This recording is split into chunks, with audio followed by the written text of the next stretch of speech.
prostate cancer. It's a big health concern for black men. Research shows that 1 in 6 black men will develop the disease in their lifetime.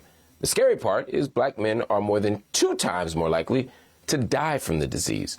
The recent death of O.J. Simpson serves as a reminder about the importance of early detection. Doctors say prostate cancer is treatable if it's caught early. Joining me now is Dr. Yolandra Hancock. She is a pediatrician and health and wellness expert. Doc, always good to see you. At this point, we all know somebody who's been diagnosed with prostate cancer. If not in the community, then we know a celebrity who's been diagnosed. How does early detection change the way doctors treat the disease and how our bodies respond? It changes it in a variety of ways. Most importantly, it increases the likelihood of survival. We know that with early detection, prostate cancer has a 99% survival rate. When the disease has spread to other parts of the body, that survival rate goes down to 34%, Mark. It also impacts what treatment options we have. When we find out about prostate cancer early, it allows us to have treatments localized to the prostate. When it takes a while for us to get diagnosed or for men to get diagnosed, that's how we end up having loved ones needing to undergo chemotherapy and other therapeutic techniques in order to control the spread of prostate cancer. When we think about health disparities in race, this study shifts the conversation a bit. There's a study done by Columbia University. It found that exposure to racism could be tied to memory issues later in life. Doctors add that black adults are twice as likely to have the disease than white adults. Dr. Yola, the mind is a powerful thing. How does a social issue like racism somatize? How does it become a physical thing? It's an excellent question. It speaks to why racism is truly a public health issue.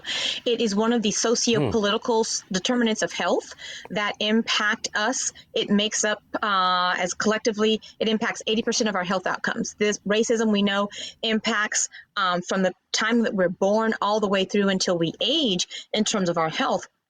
For at least the past 5 years, we have strong evidence that shows that experiencing racism directly impacts the brain. It facilitates us aging. It facilitates impact on both white and gray matter, the 2 components of the brain. There have been studies out of Columbia, UCLA, Harvard, across the country and across the globe, showing specifically that racism impacts how our brains function, how they age, and how we're able to show up each and every day. And it really is that chronic, continuous, what we call allostatic load, that wear and tear that racism places on us, particularly as Black people, that facilitates some of the findings that we saw in this Columbia study. All right, before we go, I just want to drop this note. Alcohol is often used as a coping mechanism in so many communities. It's National Alcohol Awareness Month. The National Institute for Alcohol Abuse and Alcoholism says that nearly 14 million people 18 years and older are dealing with alcoholism. Doc, we only have a few seconds, but what are some healthier substitutes for alcohol if you're looking to relax or have a good time?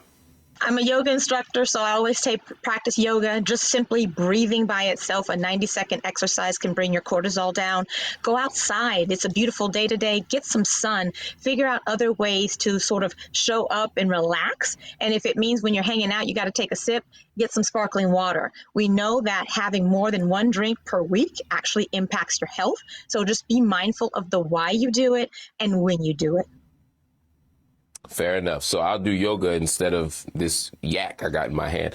Dr. Yolandra Hancock, thanks so much for the insights. You're such a professional. Clearly, I'm not.